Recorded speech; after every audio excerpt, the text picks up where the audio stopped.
윤석열 대통령이 최근 임기 반환점을 돌았습니다. 대통령이 국정 운영을 잘하고 있다는 평가보단 퇴진, 탄핵이라는 단어가 먼저 들리는 게 현실인데요.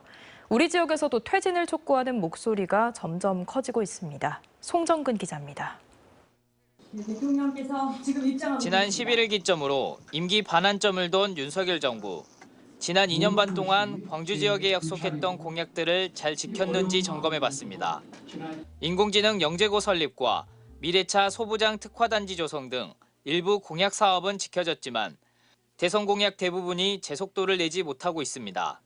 대통령이 약속한 광주 군공항 이전 문제는 정부의 무관심 속에 답보 상태에 머물러 있고 5.18 헌법 전문 수록 약속은 논의조차 되지 않고 있습니다.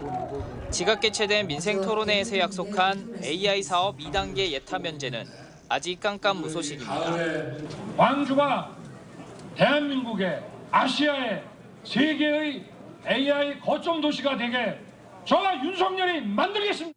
윤 대통령의 지역 소홀은 고스란히 직무수행 평가로 이어지고 있습니다. 대통령이 직무수행을 잘하고 있다고 대답한 광주 전라도민은 지난 9월 첫째 주 15%였는데 최근엔 3%까지 떨어졌습니다. 경제가 이렇게 심란한데 지금 빨리 끝내야죠. 내일이라도 딱 들어갔으면 좋겠어요, 탄핵.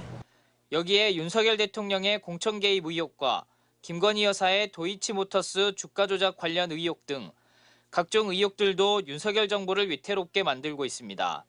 전남대 교수 100여 명과 목포대 교수들은 시국 선언문을 통해 윤석열 대통령을 국정 파탄 책임자로 규정하고 자신과 부인 비리에 철저히 눈감는 대통령을 탄핵해야 한다고 강조했습니다.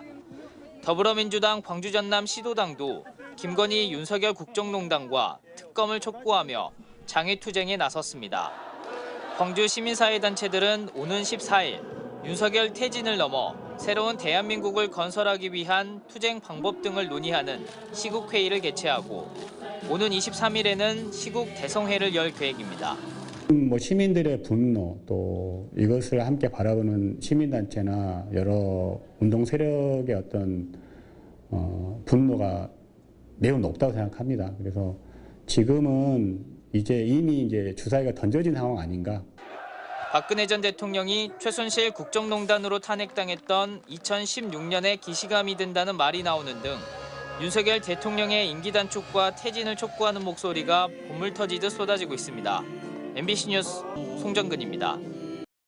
언제 어디서나 내 손 안의 뉴스. 광주 MBC 뉴스 유튜브 구독으로 함께하세요.